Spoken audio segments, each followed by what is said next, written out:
ಆತ್ಮೀಯ ಸ್ನೇಹಿತರೆ ಹಾಗೂ 10ನೇ ತರಗತಿಯ ಮುದ್ದು ವಿದ್ಯಾರ್ಥಿಗಳೇ, ಮಂಜುಳಾ ಹಂಚಳ ಯೂಟ್ಯೂಬ್ ಚಾನಲ್ಗೆ ಸ್ವಾಗತ ಮಕ್ಕಳೇ. ಇವತ್ತಿನ ನನ್ನ ವಿಡಿಯೋ ಕ್ಲಾಸ್ ಕನ್ನಡ ಗದ್ಯ ಭಾಗ 1 ನಮ್ಮ ಭಾಷೆ. ಮೊದಲಿಗೆ ಮಕ್ಕಳೇ ಈ ಪಾಠದ ಕೃತಿಕಾರರ ಪರಿಚಯವನ್ನು ತೆಗೆದುಕೊಳ್ಳೋಣ. ಕವಿಯ ಹೆಸರು ಎಂ ಮರಿಯಪ್ಪ ಭಟ್ಟರು. ಕಾಲ 1906. ಸ್ಥಳ ದಕ್ಷಿಣ ಕನ್ನಡ ಜಿಲ್ಲೆ ಪುತ್ತೂರು ತಾಲೂಕಿನ ಕಬಕ್ ಗ್ರಾಮ. ವೃತ್ತಿ ಬಹುಭಾಷಾ ವಿದ್ವಾಂಸರಾದ ಇವರು ದ್ರಾವಿಡ ಭಾಷೆಗಳನ್ನು ತುಲನಾತ್ಮಕ ಅಧ್ಯಯನ ಮಾಡುವುದರೊಂದಿಗೆ ನಿಘಂಟು ರಚನೆಯಲ್ಲಿ ಅನುಪಮ ಸೇವೆಗೈದರು. ಮದ್ರಾಸ್ ವಿಶ್ವವಿದ್ಯಾಲಯದಲ್ಲಿ ಕನ್ನಡ ಪ್ರಾಧ್ಯಾಪಕರಾಗಿ ದುಡಿದರು. ಇನ್ನು ಇವರ ಕೃತಿಗಳನ್ನು ನೋಡೋಣ. ಕೃತಿಗಳು: ತುಳು ಇಂಗ್ಲಿಷ್ ನಿಘಂಟು, ಅಭಿನವ ಮಂಗರಾಜನ ನಿಘಂಟು, ಜಾತಕ ತಿಲಕಂ, ಛಂದಸ್ಸಾರ. ಇನ್ನು ಇವರ ಪ್ರಶಸ್ತಿಗಳನ್ನು ನೋಡೋದಾದರೆ ಮಕ್ಕಳೇ, ಕರ್ನಾಟಕ ಸರ್ಕಾರದ ಪುರಸ್ಕಾರ, ಸಾಹಿತ್ಯ ಅಕಾಡೆಮಿ ಪ್ರಶಸ್ತಿ. ಪ್ರಸ್ತುತ ಗದ್ಯ ಭಾಗವನ್ನು ಎಂ ಮರಿಯಪ್ಪ ಭಟ್ಟ ಅವರು ಕನ್ನಡ ಸಂಸ್ಕೃತಿ ಕೃತಿಯಿಂದ ಆಯ್ಕೆ ಮಾಡಲಾಗಿದೆ. ಇನ್ನು ಅಭ್ಯಾಸಕ್ಕೆ ಸಂಬಂಧಪಟ್ಟಂಥ ಪ್ರಶ್ನೆಗಳನ್ನು ನೋಡೋಣ. ಮುಖ್ಯ ಪ್ರಶ್ನೆ ಅ. ಕೊಟ್ಟಿರುವ ಪ್ರಶ್ನೆಗಳಿಗೆ ಒಂದು ವಾಕ್ಯದಲ್ಲಿ ಉತ್ತರಿಸಿ. ಮೊದಲನೆಯ ಪ್ರಶ್ನೆ: ಭಾಷೆ ಯಾವುದಕ್ಕೆ ಸಾಧನವಾಗಿದೆ? ಉತ್ತರ: ನಮ್ಮ ಸುತ್ತಮುತ್ತಲಿನವರೊಡನೆ ವ್ಯವಹರಿಸುವುದಕ್ಕೆ ಹಾಗೂ ವಿಚಾರ ವಿನಿಮಯ ಮಾಡುವುದಕ್ಕೆ ಭಾಷೆ ಒಂದು ಅಮೂಲ್ಯ ಸಾಧನವಾಗಿದೆ. ಎರಡನೆಯ ಪ್ರಶ್ನೆ: ಪ್ರಾಣಿಗಳು ತಮ್ಮ ಮಕ್ಕಳಿಗೆ ಯಾವ ವಿಚಾರವಾಗಿ ತರಬೇತು ಕೊಡುತ್ತವೆ? ಉತ್ತರ: ಪ್ರಾಣಿಗಳು ತಮ್ಮ ಮಕ್ಕಳಿಗೆ ಚಲನವಲನಗಳ ವಿಷಯವಾಗಿ, ಆಹಾರ ವಿಚಾರಗಳ ವಿಚಾರವಾಗಿ ತರಬೇತು ಕೊಡುತ್ತವೆ. ಇನ್ನು ಮೂರನೆಯ ಪ್ರಶ್ನೆ: ಮನುಷ್ಯನಿಗೆ ಲೆಕ್ಕವಿಡುವ ಅವಶ್ಯಕತೆ ಯಾವಾಗ ಉಂಟಾಯಿತು? ಉತ್ತರ: ನವಶಿಲಾಯುಗದ ಮಾನವ ಸಂಚಾರಿ ಜೀವನವನ್ನು ತ್ಯಜಿಸಿ ಒಂದೆಡೆ ಬೀಡು ಬಿಟ್ಟು ಆಸ್ತಿ, ಮನೆ, ಬದುಕು ಮೊದಲಾದ ಭಾವನೆಗಳನ್ನು ತಳೆಯುವುದಕ್ಕೆ ಎಂದು ಮೊದಲು ಮಾಡಿದನೋ ಅಂದು ಆತನಿಗೆ ಲೆಕ್ಕವಿಡುವ ಅವಶ್ಯಕತೆ ಉಂಟಾಯಿತು. ಇನ್ನು ನಾಲ್ಕನೆಯ ಪ್ರಶ್ನೆ: ಎಣ್ಣೆ ತುಪ್ಪದ ಮಿಶ್ರಣ ಬೇಡವೆಂದು ಹೇಳಿದವರು ಯಾರು? ಉತ್ತರ: ಎಣ್ಣೆ ತುಪ್ಪದ ಮಿಶ್ರಣ ಬೇಡವೆಂದು ಹೇಳಿದವರು ಕವಿ ನಯಸೇನ. ಐದನೆಯ ಪ್ರಶ್ನೆ: ಕನ್ನಡಕ್ಕೆ ಪರ್ಷಿಯನ್ ಶಬ್ದಗಳು ಯಾವಾಗ ಬಂದವು? ಉತ್ತರ: ಮಹಮ್ಮದೀಯರ ಆಳ್ವಿಕೆಯ ಅವಧಿಯಲ್ಲಿ ಪರ್ಷಿಯನ್ ಭಾಷೆಯಿಂದ ಅನೇಕ ಶಬ್ದಗಳು ಕನ್ನಡಕ್ಕೆ ಬಂದವು. ಮುಖ್ಯ ಪ್ರಶ್ನೆ ಅ. ಕೊಟ್ಟಿರುವ ಪ್ರಶ್ನೆಗಳಿಗೆ 2-3 ವಾಕ್ಯಗಳಲ್ಲಿ ಉತ್ತರಿಸಿ. ಮೊದಲನೆಯ ಪ್ರಶ್ನೆ: ವ್ಯಾವಹಾರಿಕ ಮತ್ತು ಗ್ರಾಂಥಿಕ ಭಾಷೆಯ ಲಕ್ಷಣಗಳೇನು? ಉತ್ತರ: ಭಾಷೆಗಳನ್ನು ವ್ಯಾವಹಾರಿಕ ಮತ್ತು ಗ್ರಾಂಥಿಕ ಭಾಷೆಗಳಾಗಿ ವಿಭಜಿಸಲಾಗಿದೆ. ವ್ಯಾವಹಾರಿಕವೆಂದರೆ ಜೀವದ್ಭಾಷೆ, ಅದರಲ್ಲಿ ಜನರು ಮಾತನಾಡುತ್ತಾರೆ, ವ್ಯವಹರಿಸುತ್ತಾರೆ. ಕನ್ನಡ, ತಮಿಳು, ತೆಲುಗು, ತುಳು, ಮರಾಠಿ, ಉರ್ದು, ಇಂಗ್ಲಿಷ್ ಇದಕ್ಕೆ ಉದಾಹರಣೆಯಾಗಿದೆ. ಗ್ರಾಂಥಿಕವೆಂದರೆ ಅಭಿವೃದ್ಧಿ ಹೊಂದಿ ಗ್ರಂಥ ರಚನೆಯಲ್ಲಿ ಉಪಯೋಗವಾದ ಭಾಷೆ. ಸಂಸ್ಕೃತ, ಕನ್ನಡ, ಇಂಗ್ಲಿಷ್, ಪಾಳಿ ಇದಕ್ಕೆ ಉದಾಹರಣೆಯಾಗಿದೆ. ಎಲ್ಲ ವ್ಯಾವಹಾರಿಕ ಭಾಷೆಗಳು ಗ್ರಾಂಥಿಕವಾಗಬೇಕಿಲ್ಲ. ತುಳು ಒಂದು ಸುಂದರ ವ್ಯಾವಹಾರಿಕ ಭಾಷೆ, ಆದರೆ ಅದು ಗ್ರಾಂಥಿಕ ಭಾಷೆಯಲ್ಲ. ಹಾಗೆಯೇ ಎಲ್ಲ ಗ್ರಾಂಥಿಕ ಭಾಷೆಗಳು ವ್ಯಾವಹಾರಿಕವಾಗಿ ಇರುವುದಿಲ್ಲ. ಇನ್ನು ಎರಡನೆಯ ಪ್ರಶ್ನೆ: ಲಿಪಿಯ ಜಾಡು ಆರಂಭಗೊಂಡ ಬಗೆ ಹೇಗೆ? ಉತ್ತರ: ನವಶಿಲಾಯುಗದ ಮಾನವ ಸಂಚಾರಿ ಜೀವನವನ್ನು ತ್ಯಜಿಸಿ ಒಂದೆಡೆ ಬೀಡು ಬಿಟ್ಟು ಆಸ್ತಿ, ಮನೆ, ಬದುಕು ಮೊದಲಾದ ಭಾವನೆಗಳನ್ನು ತಳೆಯುವುದಕ್ಕೆ ಎಂದು ಮೊದಲು ಮಾಡಿದನೋ ಅದು ಆತನಿಗೆ ಲೆಕ್ಕವಿಡುವ ಅವಶ್ಯಕತೆ ಉಂಟಾಯಿತು. ಇದೇ ಲಿಪಿಯ ಉಗಮದ ಕಾಲವೆನ್ನುವರು. ಪ್ರಾಕ್ತನ ವಿಮರ್ಶಕ ಸುಮರ್ ನೈಲ್, ಕ್ರೀಟ್ ಗಿರಿ ಇತ್ಯಾದಿ ಪ್ರದೇಶಗಳಲ್ಲಿ ಉಪಲಬ್ಧವಾದ ಅತ್ಯಂತ ಪುರಾತನ ಅವಶೇಷಗಳಲ್ಲಿ ವ್ಯಾಪಾರ ವ್ಯವಹಾರ ಲೆಕ್ಕಗಳಿಗೆ ಸಂಬಂಧಿಸಿದ ಈ ಬಗೆಯ ಲಿಪಿ ಸಾಕ್ಷ್ಯಗಳನ್ನು ಕಂಡುಕೊಂಡಿದ್ದಾರೆ. ಇದೇ ಲಿಪಿಯ ಮೊದಲಿನ ಜಾಡು. ಮೂರನೆಯ ಪ್ರಶ್ನೆ, ಲಿಪಿಯ ಮೂಲಕ ಜ್ಞಾನ ಭಂಡಾರ ಯಾವ ರೀತಿ ಭದ್ರವಾಯಿತು? ಉತ್ತರ, ಮುಂದೆ ಮಾನವನಿಗೆ ಬಿಡುವು ಹೆಚ್ಚಾದಂತೆ ಜೀವನದ ಸೌಕರ್ಯಗಳನ್ನು ವಿಶಿಷ್ಟ ಮೇಧಾಶಕ್ತಿಯಿಂದ ಅಭಿವೃದ್ಧಿಗೊಳಿಸುತ್ತಾ ಹೋದಂತೆ ತನ್ನ ಆಗುಹೋಗುಗಳನ್ನು ಸುಖ ದುಃಖಗಳನ್ನು ಕಾವ್ಯ ರೂಪಕ್ಕೆ ಇಳಿಸುವ ಮಾರ್ಗವನ್ನು ಕಂಡುಕೊಂಡಿರಬೇಕು. ಸಾಹಿತ್ಯ ವಿವಿಧ ರೂಪದಲ್ಲಿ ಬೆಳೆದಿರಬೇಕು. ಲೆಕ್ಕಪತ್ರಗಳನ್ನಿಡಲು ಉಪಯುಕ್ತವಾದ ಮೂಲ ಲಿಪಿಯನ್ನು ಮತ್ತಷ್ಟು ಪರಿಷ್ಕರಿಸುತ್ತಾ ಸುಂದರವಾದ ಸಾಹಿತ್ಯ ಕೃತಿಗಳನ್ನು ಬರೆದಿಡುವುದನ್ನು ಮಾನವ ಕಲಿತುಕೊಂಡ. ಆ ಲಿಪಿಯ ಮೂಲಕ ಪರಂಪರೆಯಿಂದ ಬಂದ ಎಷ್ಟೋ ವಿಷಯಗಳನ್ನು ಬರೆದಿಡಲು ಸಾಧ್ಯವಾಯಿತು. ಜ್ಞಾನ ಭಂಡಾರ ಭದ್ರವಾಯಿತು. ಸಂಸ್ಕೃತಿಯ ಇತಿಹಾಸ ಉಳಿಯಿತು. ಪ್ರಗತಿಪಥ ಸುಗಮವಾಯಿತು. ಇನ್ನು ನಾಲ್ಕನೆಯ ಪ್ರಶ್ನೆ, ಕನ್ನಡ ಭಾಷೆ ಹದಗೊಂಡದ್ದು ಹೇಗೆ? ಉತ್ತರ, ಅನೇಕ ಕವಿಗಳು ಕನ್ನಡ ಅಭಿವೃದ್ಧಿ ಹೊಂದಬೇಕಾದರೆ ಕನ್ನಡ ಪದಗಳ ಬಳಕೆ ಹೆಚ್ಚಾಗಬೇಕೆಂದು ಸಾರಿದ್ದಾರೆ. ಅಂಥವರ ವಾಣಿಯಿಂದ ಕನ್ನಡದ ವೀಣೆ ಮೃದು ಮಧುರವಾಗಿ ಮಿಡಿಯಿತು. ಮುಂದೆ ಬಸವೇಶ್ವರ, ಅಲ್ಲಮಪ್ರಭುಗಳಂತಹ ಶರಣರೆನ್ನರು, ಚಾಮರಸ ಕುಮಾರವ್ಯಾಸರಂತಹ ಕವಿಪುಂಗವರು, ಪುರಂದರದಾಸ ಕನಕದಾಸರಂತಹ ದಾಸಶ್ರೇಷ್ಠರು ಸುಲಭ ಮಾರ್ಗವನ್ನೇ ತುಳಿದರು. ತಮ್ಮ ತಮ್ಮ ಅಭಿನವ ಸಾರವನ್ನು ಸುಲಭವೂ ಸುಂದರವೂ ಸಹಜವೂ ಆದ ಮಾತುಗಳಿಂದ ಹೃದಯ ಮುಟ್ಟುವಂತೆ ಅಭಿವ್ಯಕ್ತಪಡಿಸಿದರು. ಹೀಗೆ ಕನ್ನಡ ಭಾಷೆ ಹದಗೊಂಡಿತು. ನಂತರ ಐದನೆಯ ಪ್ರಶ್ನೆ, ಆಂಗ್ಲ ಭಾಷೆ ವಿಶ್ವವ್ಯಾಪಿಯಾಗಲು ಕಾರಣವೇನು? ಉತ್ತರ, ದೇಶ ವಿದೇಶಗಳ ಭಾಷೆ ಹಾಗೂ ಸಾಹಿತ್ಯ ಸಂಸ್ಕೃತಿಯನ್ನು ಆಂಗ್ಲ ಪಂಡಿತರು ಮುಕ್ತ ಮನಸ್ಸಿನಿಂದ ಅಭ್ಯಸಿಸಿದರು. ತನ್ಮೂಲಕ ತಮ್ಮ ಭಾಷೆ ಮತ್ತು ಸಾಹಿತ್ಯವನ್ನು ಹಿಗ್ಗಿಸಿದರು, ಅರಳಿಸಿದರು. ಎಲ್ಲಕ್ಕೂ ಮೇಲಾಗಿ ಮಹಾಮೇಧಾವಿಗಳು ತಮ್ಮ ಆಶೆ ಆಕಾಂಕ್ಷೆ ವಿಚಾರ ಮುಂತಾದವುಗಳನ್ನು ಆ ಭಾಷೆಯ ಮುಖಾಂತರವಾಗಿಯೇ ಹೇಳಬೇಕೆಂಬ ಉಜ್ವಲ ಅಭಿಮಾನವುಳ್ಳವರಾಗಿದ್ದರು. ಆಂಗ್ಲ ಅಭಿಮಾನಿಗಳು, ರಾಜಕಾರಣಿಗಳು, ಅರ್ಥಶಾಸ್ತ್ರಜ್ಞರು ಹೀಗೆ ಎಲ್ಲರೂ ತಮ್ಮ ಭಾಷೆಯನ್ನು ಬಳಸಿದುದರ ಪರಿಣಾಮವಾಗಿ ಆ ಭಾಷೆ ಬೆಳೆದು ಇಂದು ಪ್ರಪಂಚದ ದೊಡ್ಡ ಭಾಷೆಗಳಲ್ಲಿ ಒಂದಾಗಿದೆ. ಮುಖ್ಯ ಪ್ರಶ್ನೆ, ಈ ಕೊಟ್ಟಿರುವ ಪ್ರಶ್ನೆಗಳಿಗೆ 8-10 ವಾಕ್ಯಗಳಲ್ಲಿ ಉತ್ತರಿಸಿ. ಮೊದಲನೆಯ ಪ್ರಶ್ನೆ, ಭಾಷೆ ಸತ್ವಪೂರ್ಣವಾಗಿ ವಿಕಾಸಗೊಳ್ಳುವುದು ಯಾವಾಗ? ಉತ್ತರ, ಒಂದು ಭಾಷೆ ಸತ್ವಪೂರ್ಣವಾಗಬೇಕಾದರೆ ಅದನ್ನಾಡುವ ಜನ ಅಭಿಮಾನಧನರು, ಬುದ್ಧಿಶಾಲಿಗಳು, ಪ್ರಯೋಗಶೀಲರೂ ಆಗಿರಬೇಕು. 4-5 ಶತಮಾನಗಳ ಹಿಂದೆ ಆಂಗ್ಲ ಭಾಷೆ ಯುರೋಪಿನ ಸಾಮಾನ್ಯ ಭಾಷೆಗಳಲ್ಲಿ ಒಂದಾಗಿತ್ತು. ಆಂಗ್ಲ ಜನತೆ ಸಾಹಸಜೀವಿಯಾಯಿತು, ಬುದ್ಧಿಶಾಲಿಯಾಯಿತು. ಸೂರ್ಯನು ಎಂದೂ ಮುಳುಗನೆನ್ನುವಂತಹ ವಿಸ್ತಾರವಾದ ಸಾಮ್ರಾಜ್ಯವನ್ನು ಸ್ಥಾಪಿಸಿತು. ದೇಶ ವಿದೇಶಗಳ ಭಾಷೆ ಹಾಗೂ ಸಾಹಿತ್ಯ ಸಂಸ್ಕೃತಿಯನ್ನು ಆಂಗ್ಲ ಪಂಡಿತರು ಮುಕ್ತ ಮನಸ್ಸಿನಿಂದ ಅಭ್ಯಸಿಸಿದರು.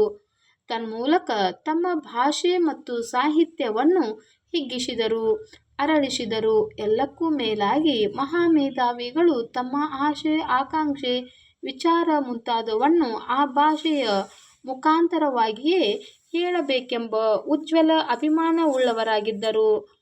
ಆಂಗ್ಲ ವಿಜ್ಞಾನಿಗಳು, ರಾಜಕಾರಣಿಗಳು, ಅರ್ಥಶಾಸ್ತ್ರಜ್ಞರು ಹೇಗೆ ಎಲ್ಲರೂ ತಮ್ಮ ಭಾಷೆಯನ್ನು ಬಳಸಿದುದರ ಪರಿಣಾಮವಾಗಿ ಆ ಭಾಷೆ ಬೆಳೆದು ಇಂದು ಪ್ರಪಂಚದ ದೊಡ್ಡ ಭಾಷೆಗಳಲ್ಲಿ ಒಂದಾಗಿದೆ.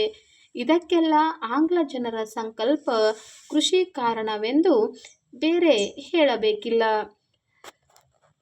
ಸ್ವಭಾಷೆಯನ್ನು ಪ್ರೀತಿಸಬೇಕು, ಗೌರವಿಸಬೇಕು, ಬೆಳೆಸಬೇಕು ಎಂದರೆ ಅನ್ಯ ಭಾಷೆಗಳನ್ನು ತಿರಸ್ಕರಿಸಬೇಕು ಎಂದು ಅರ್ಥವಲ್ಲ. ಭಾಷೆಗಳಲ್ಲಿ ಮೇಲು ಕೀಳೆಂಬುದಿಲ್ಲ. 4 ಜನ ಮಾತನಾಡುತ್ತಿದ್ದ ಭಾಷೆಗೂ 40 ಲಕ್ಷ ಜನ ಮಾತನಾಡುತ್ತಿದ್ದ ಭಾಷೆಗೂ ಸತ್ಯ ಹಾಗೂ ಸತ್ಯದೃಷ್ಟಿಯಿಂದ ಅಂತರವೇ ಇಲ್ಲ. ಎಲ್ಲ ಭಾಷೆಗಳೂ ಅಷ್ಟೇ. ಒಬ್ಬ ತಾಯಿಯ ಗಾನದ ಶ್ರುತಿಯಂತೆ ಎಲ್ಲಕ್ಕೂ ಅಷ್ಟೇ ಸ್ಥಾನವಿದೆ.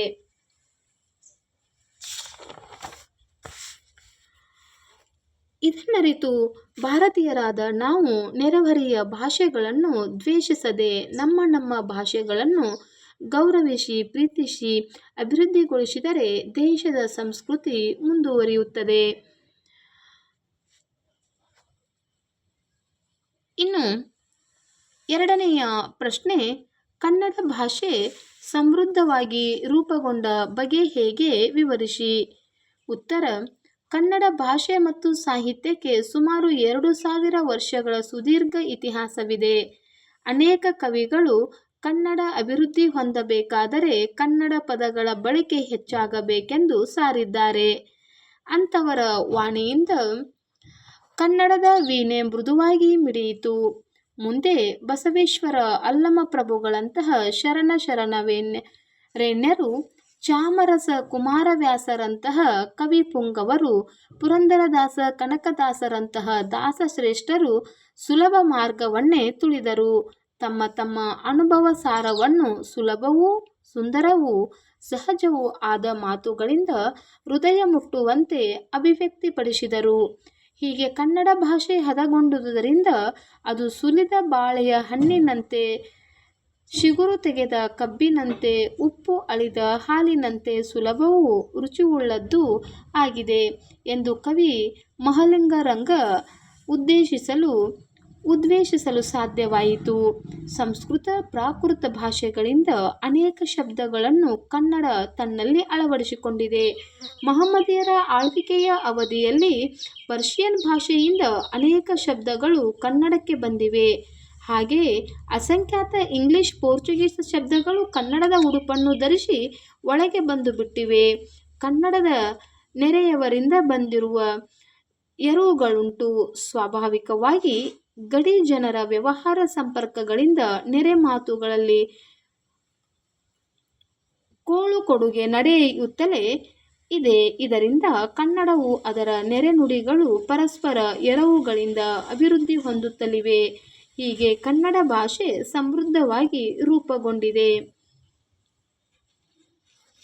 ಇನ್ನು ಮುಖ್ಯ ಪ್ರಶ್ನೆ, ಈ ಸಂದರ್ಭ ಸಹಿತ ಸ್ವಾರಸ್ಯವನ್ನು ವಿವರಿಸಿ. ಮೊದಲನೆಯ ಪ್ರಶ್ನೆ, ಸಂಸ್ಕೃತಿಯ ಇತಿಹಾಸ ಉಳಿಯಿತು. ಆಯ್ಕೆ: ಈ ವಾಕ್ಯವನ್ನು ಎಂ. ಮರಿಯಪ್ಪ ಭಟ್ಟರು ಬರೆದಿರುವ ಕನ್ನಡ ಸಂಸ್ಕೃತಿ ಎಂಬ ಪ್ರಬಂಧ ಸಂಕಲನದಿಂದ ಆಯ್ದ ನಮ್ಮ ಭಾಷೆ ಎಂಬ ಪಾಠದಿಂದ ಆರಿಸಿಕೊಳ್ಳಲಾಗಿದೆ. ಸಂದರ್ಭ: ಮಾನವನಿಗೆ ಬಿಡುವು ಹೆಚ್ಚಿದಂತೆ ಜೀವನದ ಸೌಕರ್ಯಗಳನ್ನು ವಿಶಿಷ್ಟ ಮೇಧಾಶಕ್ತಿಯಿಂದ ಅಭಿವೃದ್ಧಿಗೊಳಿಸುತ್ತಾ ಹೋದಂತೆ ತನ್ನ ಆಗುಹೋಗುಗಳನ್ನು, ಸುಖ ದುಃಖಗಳನ್ನು ಕಾವ್ಯರೂಪಕ್ಕೆ ಇಳಿಸುವ ಮಾರ್ಗಗಳನ್ನು ಕಂಡುಕೊಂಡನು.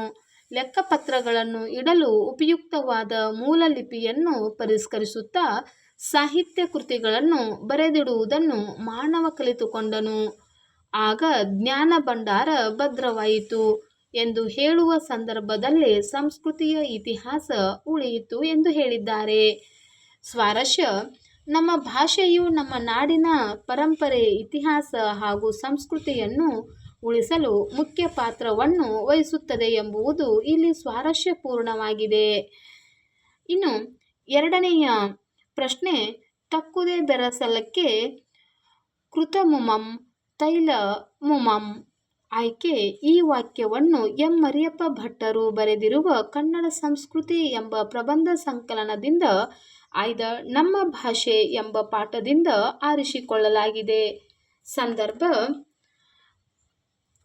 ಕನ್ನಡಕ್ಕಾದ ಹೀನ ಪರಿಸ್ಥಿತಿಯನ್ನು ನಯಸೇನ ವಿವರಿಸುವ ಸಂದರ್ಭದಲ್ಲಿ ಈ ಸಾಲನ್ನು ಬಳಸಿಕೊಂಡಿದ್ದಾನೆ. ಕನ್ನಡಕ್ಕೆ ಬಹಳ ಪ್ರಾಚೀನ ಕಾಲದಿಂದಲೂ ಸಂಸ್ಕೃತದ ಪೋಷಣೆ ದೊರೆಯುತ್ತಾ ಬಂದಿದೆ. ವೈದಿಕ ಹಾಗೂ ಜೈನ ಧಾರ್ಮಿಕ ತತ್ವಗಳನ್ನು ಕನ್ನಡದಲ್ಲಿ ವಿವರಿಸಬೇಕೆಂಬ ಅಭಿಲಾಷೆಯಿಂದ ಅನೇಕ ಪಂಡಿತರು ಉತ್ತಮ ಕಾವ್ಯಗಳನ್ನು ರಚಿಸಿದರು. ಆದರೆ ಅವರಲ್ಲಿ ಅನೇಕರು ಕನ್ನಡವನ್ನು ಸಂಸ್ಕೃತಮಯವನ್ನಾಗಿ ಮಾಡಿಬಿಟ್ಟರು. ಇಂಥ ಪರಿಸ್ಥಿತಿಯನ್ನು ಗಮನಿಸಿ 12ನೆಯ ಶತಮಾನದ ನಯಸೇನ ಕವಿಯು ನಮಗೆ ತುಪ್ಪವೂ ಬೇಕು, ಎಣ್ಣೆಯೂ ಬೇಕು, ಸಂಸ್ಕೃತವೂ ಬೇಕು, ಕನ್ನಡವೂ ಬೇಕು, ಆದರೆ ಎಣ್ಣೆ ತುಪ್ಪದ ಆಸ್ವಾದ ಮಿಶ್ರಣ ಬೇಡ ಎಂದು ಹೇಳಿದ್ದಾರೆ. ಇನ್ನು ಸ್ವಾರಸ್ಯವನ್ನು ನೋಡೋಣ ಮಕ್ಕಳೇ. ಕನ್ನಡ ಭಾಷೆಯಲ್ಲಿ ಬೇರೆ ಭಾಷೆಯ ಪದಗಳನ್ನು ಸೇರಿಸಿ ಮಿಶ್ರಣ ಮಾಡಿದರೆ ಅದು ಸ್ವಾದಕರವಾಗಿರುವುದಿಲ್ಲ ಎಂದು ಹೇಳಿರುವುದು ಇಲ್ಲಿ ಸ್ವಾರಸ್ಯಕರವಾಗಿದೆ. ಇನ್ನು 3ನೆಯ ಪ್ರಶ್ನೆ, ಚಿಗುರು ತೆಗೆದ ಕಬ್ಬಿನಂತೆ ಉಷ್ಣ ಅಲಿದ ಹಾಲಿನಂತೆ. ಆಯ್ಕೆ: ಈ ವಾಕ್ಯವನ್ನು ಎಂ ಮರಿಯಪ್ಪ ಭಟ್ಟರು ಬರೆದಿರುವ ಕನ್ನಡ ಸಂಸ್ಕೃತಿ ಎಂಬ ಪ್ರಬಂಧ ಸಂಕಲನದಿಂದ ಆಯ್ದ ನಮ್ಮ ಭಾಷೆ ಎಂಬ ಪಾಠದಿಂದ ಆರಿಸಿಕೊಳ್ಳಲಾಗಿದೆ. ಸಂದರ್ಭ: ಅನೇಕ ಕವಿಗಳು ಕನ್ನಡ ಅಭಿವೃದ್ಧಿ ಹೊಂದಬೇಕಾದರೆ ಕನ್ನಡ ಪದಗಳ ಬಳಕೆ ಹೆಚ್ಚಾಗಬೇಕೆಂದು ಸಾರಿದ್ದಾರೆ. ಅಂದವರ ವಾಣಿಯಿಂದ ಕನ್ನಡದ ವೀಣೆ ಮೃದು ಮಧುರವಾಗಿ ಮಿಡಿಯಿತು. ಮುಂದೆ ಬಸವೇಶ್ವರ, ಅಲ್ಲಮಪ್ರಭುಗಳಂತಹ ಶರಣರೆನ್ಯರು, ಚಾಮರಸ ಕುಮಾರವ್ಯಾಸರಂತಹ ಕವಿಪುಂಗವರು, ಪುರಂದರದಾಸರು, ಕನಕದಾಸರಂತಹ ದಾಸಶ್ರೇಷ್ಠರು ಸುಲಭ ಮಾರ್ಗವನ್ನು ತುಳಿದರು. ತಮ್ಮ ತಮ್ಮ ಅನುಭವ ಸಾರವನ್ನು ಸುಲಭ, ಸುಂದರ, ಸಹಜ ಮಾತುಗಳಿಂದ ಹೃದಯ ಮುಟ್ಟುವಂತೆ ಅಭಿವ್ಯಕ್ತಗೊಳಿಸಿದರು.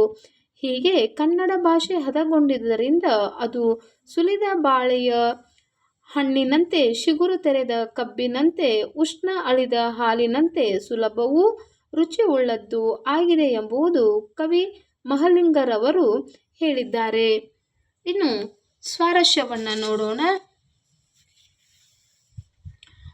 ಸುಲಭ, ಸುಂದರ, ಸಹಜವಾದ ಹಾಗೂ ಹೃದಯ ಮುಟ್ಟುವಂತಹ ನಮ್ಮ ಕನ್ನಡ ಭಾಷೆಯ ಅಭಿವೃದ್ಧಿ ಹೊಂದಬೇಕಾದರೆ ಕನ್ನಡ ಪದ ಬಳಕೆಯನ್ನು ಹೆಚ್ಚಿಸಬೇಕೆಂಬುದು ಇಲ್ಲಿ ಸ್ವಾರಸ್ಯಪೂರ್ಣವಾಗಿದೆ.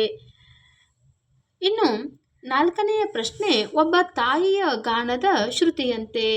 ಆಯ್ಕೆ: ಈ ವಾಕ್ಯವನ್ನು ಎಂ ಮರಿಯಪ್ಪ ಭಟ್ಟರು ಬರೆದಿರುವ ಕನ್ನಡ ಸಂಸ್ಕೃತಿ ಎಂಬ ಪ್ರಬಂಧ ಸಂಕಲನದಿಂದ ಆಯ್ದ ನಮ್ಮ ಭಾಷೆ ಎಂಬ ಪಾಠದಿಂದ ಆರಿಸಿಕೊಳ್ಳಲಾಗಿದೆ. ಸಂದರ್ಭ: ಭಾಷೆಗಳಲ್ಲಿ ಮೇಲು ಕೀಳೆಂಬುವುದಿಲ್ಲ. 4 ಜನ ಮಾತನಾಡುತ್ತಿದ್ದ ಭಾಷೆಗೂ 40 ಲಕ್ಷ ಜನ ಮಾತನಾಡುತ್ತಿದ್ದ ಭಾಷೆಗೂ ಸತ್ಯ ಹಾಗೂ ಸತ್ಯದೃಷ್ಟಿಯಿಂದ ಅಂತರವೇ ಇಲ್ಲ. ಎಲ್ಲ ಭಾಷೆಗಳೂ ಅಷ್ಟೇ. ಒಬ್ಬ ತಾಯಿಯ ಗಾನದ ಶ್ರುತಿಯಂತೆ ಎಲ್ಲಕ್ಕೂ ಅಷ್ಟೇ ಸ್ಥಾನವಿದೆ. ನಾವು ನೆರೆಹೊರೆಯ ಭಾಷೆಗಳನ್ನು ದ್ವೇಷಿಸದೆ ನಮ್ಮ ನಮ್ಮ ಭಾಷೆಗಳನ್ನು ಗೌರವಿಸಿ, ಪ್ರೀತಿಸಿ, ಅಭಿವೃದ್ಧಿಗೊಳಿಸಿದರೆ ದೇಶದ ಸಂಸ್ಕೃತಿ ಮುಂದುವರಿಯುತ್ತದೆ ಎಂದು ಕವಿ ಹೇಳಿದ್ದಾರೆ. ಇನ್ನು ಸ್ವಾರಸ್ಯ: ಮೇಲಿನ ವಾಕ್ಯದ ಮೂಲಕ ಲೇಖಕರು ಎಲ್ಲ ಭಾಷೆಗಳನ್ನು ಗೌರವಿಸಬೇಕೆಂದು ತಿಳಿಸಿದ್ದಾರೆ. ಇನ್ನು ಮುಖ್ಯ ಪ್ರಶ್ನೆ, ಬಿಟ್ಟಿರುವ ಸ್ಥಳಗಳನ್ನು ಸೂಕ್ತ ಪದಗಳಿಂದ ತುಂಬಿ. ಮೊದಲನೆಯ ಬಿಟ್ಟ ಸ್ಥಳದ ವಾಕ್ಯ, ಭಾಷೆ ಇದ್ದು ಅದರ ಡ್ಯಾಶ್ ಕುಡಿದು ಅರಗಿಸಿಕೊಳ್ಳದ ವ್ಯಕ್ತಿ ಜಂತುವೇ ಸರಿ. ಇದಕ್ಕೆ ಸರಿಯಾದ ಪದ, ಭಾಷೆ ಇದ್ದು ಅದರ ಪಿಯೂಸ್ ಅಂದರೆ ಅಮೃತ ಕುಡಿದು ಅರಗಿಸಿಕೊಳ್ಳದ ವ್ಯಕ್ತಿ ಜಂತುವೇ ಸರಿ. ಎರಡನೆಯದಾಗಿ, ಕನ್ನಡಕ್ಕೆ ಬಹಳ ಪ್ರಾಚೀನ ಕಾಲದಿಂದಲೂ ಡ್ಯಾಶ್ ಪೋಷಣೆ ದೊರೆಯುತ್ತಾ ಬಂದಿದೆ. ಸರಿಯಾದ ಉತ್ತರ, ಕನ್ನಡಕ್ಕೆ ಬಹಳ ಪ್ರಾಚೀನ ಕಾಲದಿಂದಲೂ ಸಂಸ್ಕೃತದ ಪೋಷಣೆ ದೊರೆಯುತ್ತಾ ಬಂದಿದೆ. ಮೂರನೆಯ ವಾಕ್ಯ, ಕನ್ನಡ ಡ್ಯಾಶ್ ಭಾಷಾ ವರ್ಗಕ್ಕೆ ಸೇರಿದೆ. ಸರಿಯಾದ ಪದ, ಕನ್ನಡ ದ್ರಾವಿಡ ಭಾಷಾ ವರ್ಗಕ್ಕೆ ಸೇರಿದೆ. ನಾಲ್ಕನೆಯ ವಾಕ್ಯ, ಇಂಗ್ಲಿಷ್ ಶಬ್ದಗಳು ಡ್ಯಾಶ್ ಉಡುಪನ್ನು ಧರಿಸಿ ಒಳಗೆ ಬಂದು ಬಿಟ್ಟಿವೆ. ಸರಿಯಾದ ಪದ, ಇಂಗ್ಲಿಷ್ ಶಬ್ದಗಳು ಕನ್ನಡದ ಉಡುಪನ್ನು ಧರಿಸಿ ಒಳಗೆ ಬಂದು ಬಿಟ್ಟಿವೆ. ಐದನೆಯ ವಾಕ್ಯ, ನಮ್ಮ ಭಾಷೆ ಗದ್ಯ ಭಾಗದ ಆಕರ ಗ್ರಂಥ ಡ್ಯಾಶ್. ಸರಿಯಾದ ಪದ, ನಮ್ಮ ಭಾಷೆ ಗದ್ಯ ಭಾಗದ ಆಕರ ಗ್ರಂಥ ಕನ್ನಡ ಸಂಸ್ಕೃತಿ ಪ್ರಬಂಧ ಸಂಕಲನ.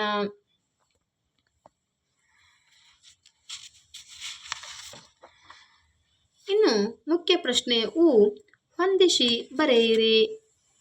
ಅದಲ್ಲಿರುವಂತಹ ಪದಗಳಿಗೆ ಆದಲ್ಲಿ ಕೊಟ್ಟಿರುವ ಪದಗಳನ್ನು ಹೊಂದಿಸಿ ಬರೆಯೋಣ ಮಕ್ಕಳೇ.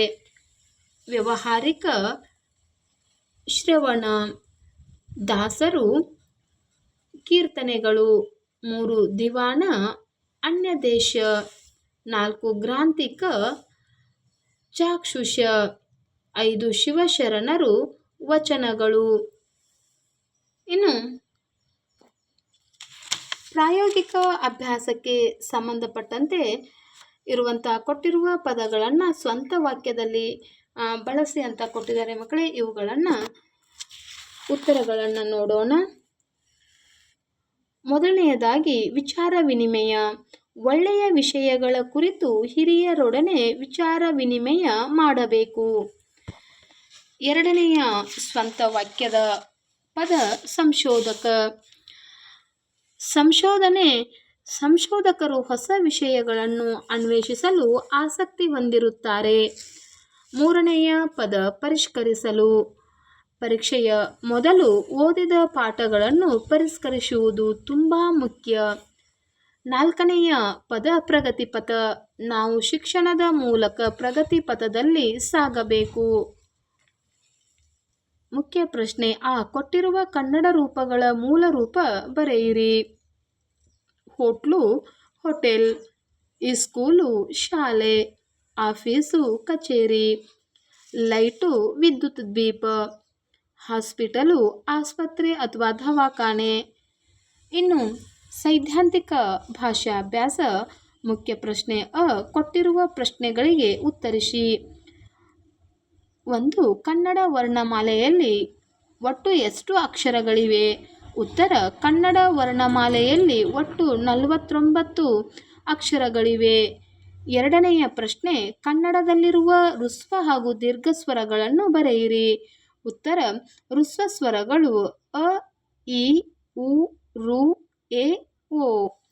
ಅದೇ ರೀತಿಯಾಗಿ ಮಕ್ಕಳೇ ದೀರ್ಘ ಸ್ವರಗಳು ಆ, ಇ, ಉ, ಎ, ಐ, ಓ, ಔ. ಇನ್ನು ಮೂರನೆಯ ಪ್ರಶ್ನೆ: ಕನ್ನಡದಲ್ಲಿರುವ ಮಹಾಪ್ರಾಣ ಅಕ್ಷರಗಳನ್ನು ಬರೆಯಿರಿ. ಮಕ್ಕಳೇ ಕ, ಚ, ಠ, ಥ, ಪ, ಘ, ಝ, ಢ, ಢ, ಭ. ಇನ್ನು ನಾಲ್ಕನೆಯ ಪ್ರಶ್ನೆ: ಕನ್ನಡದಲ್ಲಿರುವ ವರ್ಗೀಯ ಅಕ್ಷರಗಳನ್ನು ಬರೆಯಿರಿ. ಕ, ಖ, ಗ, ಘ, ಞ, ಚ, ಛ, ಜ, ಝ, ಞ, ಟ, ಠ, ಡ, ಢ, ಣ, ತ, ಥ, ದ, ಧ, ನ, ಪ, ಫ, ಬ, ಭ, ಮ. ಇನ್ನು ಐದನೆಯ ಪ್ರಶ್ನೆ: ಕನ್ನಡದಲ್ಲಿರುವ ಅನುನಾಸಿಕಗಳನ್ನು ಪಟ್ಟಿ ಮಾಡಿ. ಕನ್ನಡದಲ್ಲಿರುವ ಅನುನಾಸಿಕಗಳು ಒಟ್ಟು 5 ಮಕ್ಕಳೇ. ಅವು ಯ, ನ್ಯ, ಣ, ನ, ಮ. ಇನ್ನು ಭಾಷಾ ಚಟುವಟಿಕೆ. ಕೊಟ್ಟಿರುವ ಪದಗಳಲ್ಲಿ ವಿಜಾತಿಯ ಸಂಯುಕ್ತಾಕ್ಷರಗಳನ್ನು ಆರಿಸಿ ಬರೆಯಿರಿ. ಇಲ್ಲಿ ಕಾರ್ಯ, ಕತ್ತಲೆ, ಇಲ್ಲ, ಶಸ್ತ್ರ, ಎಚ್ಚರ, ಕಣ್ಣಿಗೆ, ಅದ್ಭುತ, ಬಟ್ಟೆ. ಇವುಗಳಲ್ಲಿ ವಿಜಾತಿಯ ಸಂಯುಕ್ತಾಕ್ಷರಗಳು ಕಾರ್ಯ, ಶಸ್ತ್ರ, ಅದ್ಭುತ. ಇಲ್ಲಿ ನಾವು ವಿಜಾತಿಯ ಸಂಯುಕ್ತಾಕ್ಷರಗಳನ್ನು ನೋಡಬಹುದು. ಇನ್ನು ಎರಡನೆಯ ಪ್ರಶ್ನೆ: ಕೊಟ್ಟಿರುವ ಪದಗಳಲ್ಲಿ ಅವರ್ಗೀಯ ವ್ಯಂಜನಾಕ್ಷರಗಳನ್ನು ಆರಿಸಿ ಬರೆಯಿರಿ. ಸಮನಾಗಿ, ದೇಶ, ಮನೆಯ, ಬಳಿಕ, ನೆಲ, ಮದುವೆ, ಮಾನುಷ, ಹೊತ್ತು, ಒಳಗೆ. ಅವರ್ಗೀಯ ವ್ಯಂಜನಾಕ್ಷರಗಳು ಸ, ಶ, ಯ, ಳಿ, ಲ, ವೆ, ಶ, ಹೊ, ಳ. ಇನ್ನು ಮೂರನೆಯ ಪ್ರಶ್ನೆ: ಕೊಟ್ಟಿರುವ ಪದಗಳಲ್ಲಿನ ಧ್ವನಿ ವ್ಯತ್ಯಾಸದೊಂದಿಗೆ ಆಗುವ ಅರ್ಥ ವ್ಯತ್ಯಾಸ ಅರಿಯಿರಿ. ಪ್ರಧಾನ, ನೀಡುವುದು. ಮದ್ಯ, ಸಾರಾಯಿ. ಹುಣ್ಣು, ಗಾಯ. ಪ್ರಧಾನ, ಮುಖ್ಯ. ಮದ್ಯ, ನಡುವೆ. ಉಣ್ಣು, ತಿನ್ನು. ಸುಲಿ, ಬಿಡಿಸು.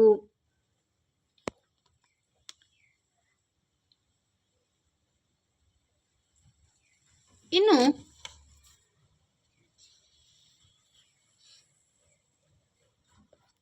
ಮುಖ್ಯ ಪ್ರಶ್ನೆ 5. ಕೊಟ್ಟಿರುವ ವಿಷಯಗಳನ್ನು ಕುರಿತು ಪ್ರಬಂಧ ರಚಿಸಿರಿ. ಮೊದಲನೆಯ ಪ್ರಶ್ನೆ, ರಾಷ್ಟ್ರೀಯ ಹಬ್ಬಗಳ ಮಹತ್ವ. ಪೀಠಿಕೆ, ನಮ್ಮ ಭಾರತ ದೇಶವು ಹಬ್ಬಗಳ ತವರೂರಾಗಿದೆ.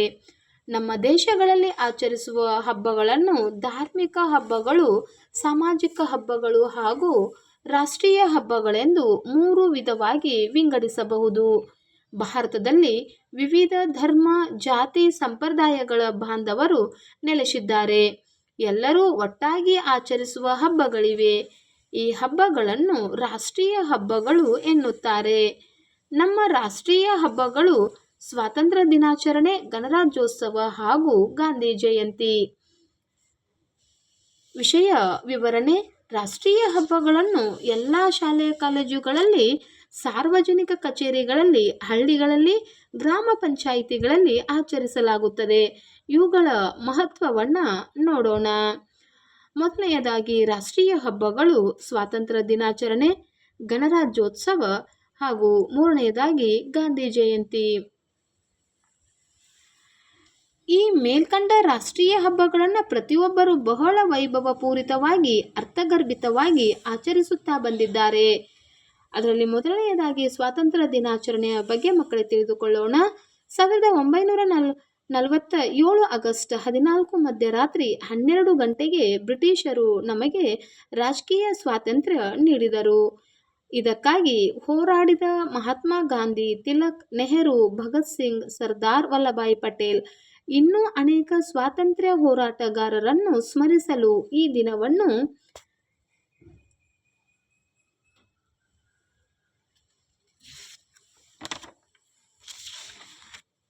ಆಚರಿಸುತ್ತೇವೆ. ಎರಡನೆಯದಾಗಿ ಗಣರಾಜ್ಯೋತ್ಸವ. ಭಾರತದ ಸಂವಿಧಾನವು 26 ಜನವರಿ 1950ರಂದು ಕರಡು ರೂಪಕ್ಕೆ ಬಂದಿತು. ಭಾರತವು ಸಾರ್ವಭೌಮ ರಾಜ್ಯವಾಯಿತು. ಸಂವಿಧಾನ ಮಹತ್ವ ಮತ್ತು ಡಾಕ್ಟರ್ BR ಅಂಬೇಡ್ಕರ್ ಸೇರಿದಂತೆ ಅನೇಕ ಸಂವಿಧಾನ ನಿರ್ಮಾತೃಗಳನ್ನು ನೆನೆಯುವ ಅಮೃತಗಳಿಗೆ ಈ ದಿನವಾಗಿದೆ. ಇನ್ನು 3ನೇಯದಾಗಿ ಗಾಂಧಿ ಜಯಂತಿ.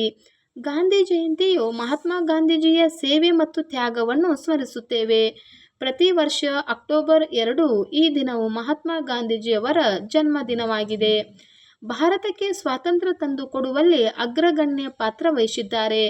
ಆದ್ದರಿಂದ ಅವರ ಆದರ್ಶಗಳನ್ನು ನೆನೆಯುತ್ತಾ, ಅವರನ್ನು ಸ್ಮರಿಸುತ್ತಾ ಈ ದಿನವನ್ನು ಅಹಿಂಸಾ ದಿನವಾಗಿ ಆಚರಿಸಲಾಗುತ್ತದೆ. ಉಪಸಂಹಾರ. ಭಾರತದಲ್ಲಿ ರಾಷ್ಟ್ರೀಯ ಹಬ್ಬಗಳನ್ನು ಆಚರಿಸುವುದರಿಂದ ಪ್ರತಿಯೊಬ್ಬ ನಾಗರಿಕರಲ್ಲಿ ಏಕತೆ, ದೇಶಭಕ್ತಿ, ಸಂವಿಧಾನದ ಮಹತ್ವ, ನಾಯಕತ್ವದ ಮಹತ್ವ ಮುಂತಾದ ವಿಚಾರಗಳನ್ನು ತಿಳಿಯಲು ಮತ್ತು ನಾವು ಅದೇ ರೀತಿ ನಡೆದುಕೊಳ್ಳಲು ನೆರವಾಗುತ್ತದೆ. ಭಾರತದಲ್ಲಿಯ ಎಲ್ಲ ಜನರು ಯಾವುದೇ ಜಾತಿ ಭೇದವಿಲ್ಲದೆ ಆಚರಿಸುವ ಹಬ್ಬಗಳಾಗಿವೆ. ಇನ್ನು 2ನೇಯ ಪ್ರಬಂಧ, ಗ್ರಂಥಾಲಯಗಳ ಮಹತ್ವ. ಪೀಠಿಕೆ, ಗ್ರಂಥಗಳಿಲ್ಲದ ಕೋಣೆ ಆತ್ಮವಿಲ್ಲದ ದೇಹದಂತೆ ಎಂಬ ನಾಣ್ಣುಡಿಯಂತೆ ಮಾನವನ ಜೀವನದಲ್ಲಿ ಪುಸ್ತಕಗಳು ಪ್ರಮುಖ ಪಾತ್ರ ವಹಿಸುತ್ತವೆ.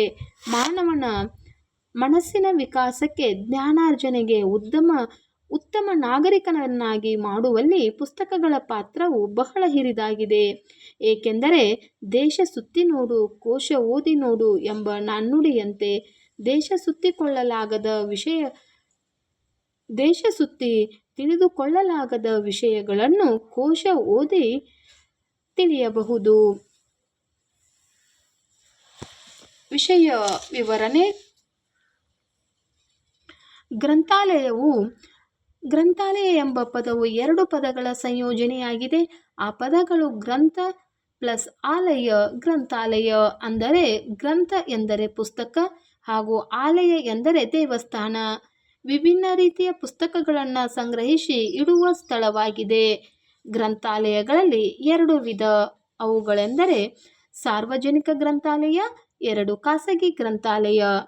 ಇನ್ನು ಗ್ರಂಥಾಲಯಗಳ ಮಹತ್ವವನ್ನು ನೋಡೋಣ. ಪುಸ್ತಕಗಳು ನಮ್ಮ ಜ್ಞಾನಾರ್ಜನೆಯ ಅಭಿವೃದ್ಧಿಗೆ ಸಹಾಯಕವಾಗಿವೆ. 2 ವೈಚಾರಿಕ ಪ್ರಜ್ಞೆ ಬೆಳೆಯುತ್ತದೆ. 3 ಪ್ರತಿಯೊಬ್ಬ ವ್ಯಕ್ತಿಯ ವ್ಯಕ್ತಿತ್ವ ವಿಕಸನ, ಜ್ಞಾನ ವಿಕಾಸ ಮತ್ತು ನಾಗರಿಕ ಪ್ರಜ್ಞೆ ಮೂಡುತ್ತದೆ. ನಾಲ್ಕನೆಯದಾಗಿ ಒಂದೇ ಕಡೆ ಸಾಹಿತ್ಯ, ವಿಜ್ಞಾನ, ಇತಿಹಾಸ, ಪುರಾಣ, ಕನ್ನಡ, ಇಂಗ್ಲಿಷ್ ಹೀಗೆ ಎಲ್ಲ ವಿಷಯಗಳ ಮಾಹಿತಿ ತಿಳಿಯಲು ಪುಸ್ತಕಗಳು ಸಹಾಯಕಾರಿಯಾಗಿವೆ. 5. ಓದುವ ಹವ್ಯಾಸ ಬೆಳೆಯುತ್ತದೆ. 6ನೆಯದಾಗಿ ಪುಸ್ತಕಗಳ ಜ್ಞಾನ ಭಂಡಾರವಿದ್ದಂತೆ ಅದನ್ನು ಸರಿಯಾದ ರೀತಿಯಲ್ಲಿ ಉಪಯೋಗಿಸಿದರೆ ನಮ್ಮ ಯಶಸ್ಸು ಖಂಡಿತ ಆಗುತ್ತದೆ. ಇನ್ನು 7ನೆಯದಾಗಿ ಯುವಕರಿಗೆ, ಸ್ಪರ್ಧಾರ್ಥಿಗಳಿಗೆ ಜ್ಞಾನ ಸುದೆ ನೀಡುವ ಜ್ಞಾನಕಾಶಿ. ಇನ್ನು 8ನೆಯದಾಗಿ ಹಿರಿಯರಿಗೆ ಸಮಯ ಸದುಪಯೋಗವಾಗಲು ಸಹಾಯಕಾರಿ. 9ನೆಯದಾಗಿ ಪುಸ್ತಕಗಳನ್ನು ಕೊಂಡು ಓದುವವರಿಗೆ ಸಹಾಯಕ. 10ನೆಯದಾಗಿ ಪುಸ್ತಕವು ಮನುಷ್ಯನ ಮಿತ್ರ, ಉತ್ತಮ ಮಾರ್ಗದರ್ಶಕವಾಗಿವೆ. ಉಪಸಂಹಾರ: ಒಟ್ಟಾರೆಯಾಗಿ ಜೀವನದ ನಿಜವಾದ ಮೌಲ್ಯ ಮತ್ತು ಸಾರ್ಥಕತೆಯನ್ನು ತಿಳಿದುಕೊಳ್ಳುವಲ್ಲಿ, ಜೀವನದ ಬಗೆಗೆ ಭರವಸೆಗಳನ್ನು ತುಂಬುವಲ್ಲಿ ಮತ್ತು ವ್ಯಕ್ತಿಯ ವಿಕಸನಕ್ಕೆ ಪುಸ್ತಕಗಳ ಪಾತ್ರ ಹಿರಿದಾದದ್ದು. ಗ್ರಂಥಾಲಯವು ಮನುಷ್ಯನ ಸರ್ವೋತ್ತಮ ಗುಣಗಳನ್ನು ಬೆಳೆಸುವಲ್ಲಿ ಸಹಾಯಕವಾಗಿವೆ. ಮಕ್ಕಳಿಗೆ ಗ್ರಂಥಾಲಯದ ಮಹತ್ವ ತಿಳಿಸುವುದು ಬಹಳ ಮುಖ್ಯವಾಗಿದೆ.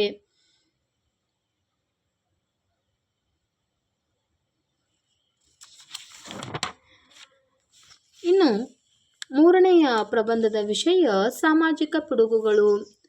ಪೀಠಿಕೆ: ಸಮಾಜದ ಅಭಿವೃದ್ಧಿಗೆ ತೊಡಕನ್ನುಂಟು ಮಾಡುವ ಪದ್ಧತಿಗಳನ್ನು ಸಾಮಾಜಿಕ ಪಿಡುಗುಗಳು ಎನ್ನುವರು. ಈ ಪದ್ಧತಿಗಳು ಸಮಾಜಕ್ಕೆ ಕಂಟಕವಾಗಿರುತ್ತವೆ. ಇವುಗಳಲ್ಲಿ ಸಮಾಜದಲ್ಲಿನ ಅಸಮಾನತೆ, ಹಕ್ಕುಗಳ ಉಲ್ಲಂಘನೆ, ಮೌಢ್ಯತೆ, ಶೋಷಣೆ ಇರುತ್ತವೆ. ವಿಷಯ ವಿವರಣೆ: ಪ್ರಾಚೀನ ಕಾಲದಿಂದಲೂ ನಮ್ಮ ಸಮಾಜಕ್ಕೆ ಅಂಟಿಕೊಂಡು ಬಂದಿರುವ, ಸಮಾಜದ ಅಭಿವೃದ್ಧಿಗೆ ಕಂಟಕವಾಗಿರುವ ಬಾಲ್ಯ ವಿವಾಹ, ವರದಕ್ಷಿಣೆ, ಜೀತ ಪದ್ಧತಿ, ದೇವದಾಸಿ ಪದ್ಧತಿ, ಬಾಲಕಾರ್ಮಿಕ ಪದ್ಧತಿ, ಸ್ತ್ರೀ ಶೋಷಣೆ, ಸತಿ ಪದ್ಧತಿ, ಅಸ್ಪೃಶ್ಯತೆ ಮುಂತಾದ ಸಾಮಾಜಿಕ ಪಿಡುಗುಗಳು ಇಂದಿಗೂ ಕಾಡುತ್ತಿವೆ. ಕಾರಣಗಳು: ಸಾಮಾಜಿಕ ಅಸಮಾನತೆ, 2ನೆಯದಾಗಿ ಅನಕ್ಷರತೆ, 3 ಮೂಢನಂಬಿಕೆಗಳು, 4 ವೈಜ್ಞಾನಿಕ ಹಾಗೂ ವೈಚಾರಿಕ ಮನೋಭಾವದ ಕೊರತೆ, 5 ಸಾಮಾಜಿಕ ಹಾಗೂ ಕಾನೂನುಗಳ ಉಲ್ಲಂಘನೆ. ಇನ್ನು ಪರಿಹಾರಗಳು: ಅರಿವು ಮೂಡಿಸುವುದು, ಅಕ್ಷರಸ್ಥರನ್ನಾಗಿ ಮಾಡುವುದು, 3 ಸಾಮಾಜಿಕ ಸಮಾನತೆ ಮತ್ತು ನ್ಯಾಯ ಒದಗಿಸುವುದು, 4 ಕಠಿಣ ಕಾನೂನುಗಳನ್ನು ಜಾರಿ ಪರಿಣಾಮಕಾರಿಯಾಗಿ ಅನುಷ್ಠಾನ, 5 ವೈಜ್ಞಾನಿಕ ಮನೋಭಾವವನ್ನು ಮೂಡಿಸುವುದು ಇತ್ಯಾದಿ. ಉಪಸಂಹಾರ: ಸಮಾಜದ ಹಿತವೇ ತನ್ನ ಹಿತವೆಂದು ಬದುಕಬೇಕಾದ ಮಾನವನು ಇಂದು ಸಾಮಾಜಿಕ ಪಿಡುಗುಗಳ ಸಮಸ್ಯೆಯ ಸುಳಿಯಲ್ಲಿ ಸಿಕ್ಕು ನಲುಗಿ ಹೋಗುತ್ತಿದ್ದಾನೆ. ಇದರಿಂದ ಸಮಾಜ,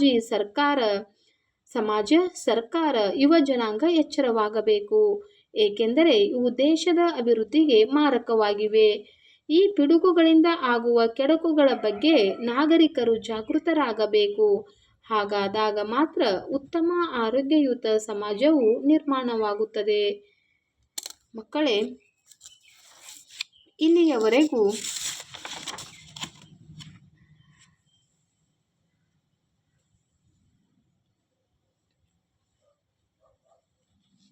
ಪ್ರಬಂಧ ಅದ 3 ವಿಷಯಗಳ ಬಗೆಗೆ ತಿಳಿದುಕೊಂಡಿದ್ದೇವೆ. ಇನ್ನು ಭಾಷಾ ಚಟುವಟಿಕೆಯಲ್ಲಿ ಮೊದಲೆರಡು ಪದಗಳಿಗಿರುವ ಸಂಬಂಧದಂತೆ 3ನೆಯ ಪದಕ್ಕೆ ಸರಿ ಹೊಂದುವ 4ನೆಯ ಪದವನ್ನು ಬರೆಯಿರಿ. ಇದೊಂದು ಭಾಷಾ ಚಟುವಟಿಕೆಯಲ್ಲಿ ಉಳಿದಂಥ ಪ್ರಶ್ನೆಯಾಗಿದೆ ಮಕ್ಕಳೇ. ಅ, ಖ, ಘ ಅಲ್ಪಪ್ರಾಣಗಳು, ಚ, ಜ ಮಹಾಪ್ರಾಣಾಕ್ಷರಗಳಾಗಿವೆ. ಆ ವರ್ಗೀಯ ವ್ಯಂಜನಾಕ್ಷರಗಳು 25, ಅವರ್ಗೀಯ ವ್ಯಂಜನಾಕ್ಷರಗಳು 9. ಈ ಆ, ಈ, ಉ ದೀರ್ಘ ಸ್ವರಗಳು, ಅ, ಈ, ಉ, ರು ಹ್ರಸ್ವ ಸ್ವರಗಳು. ಇನ್ನು ಈ ಸ್ವರಗಳು 13, ಯೋಗವಾಹಗಳು 2. ಮಕ್ಕಳೇ, ಇಲ್ಲಿಗೆ 10ನೆಯ ತರಗತಿಯ ಗದ್ಯಭಾಗ ನಮ್ಮ ಭಾಷೆ ಈ ಪಾಠದ ಸಂಪೂರ್ಣ ಪ್ರಶ್ನೋತ್ತರಗಳು ಹಾಗೂ ಭಾಷಾ ಚಟುವಟಿಕೆಯಲ್ಲಿ ಕೊಟ್ಟಂಥ ಎಲ್ಲ ಪ್ರಶ್ನೆಗಳಿಗೆ ಉತ್ತರಗಳನ್ನು ನೋಡಿದ್ದೇವೆ. ಈ ಒಂದು ವಿಡಿಯೋವನ್ನು ವೀಕ್ಷಿಸಿದಂತಹ ಎಲ್ಲ ಮುದ್ದು ಮಕ್ಕಳಿಗೆ ತುಂಬು ಹೃದಯದ ಧನ್ಯವಾದಗಳು. ಟೇಕ್ ಕೇರ್ ಮಕ್ಕಳೇ. ಬಾಯ್. Thank you.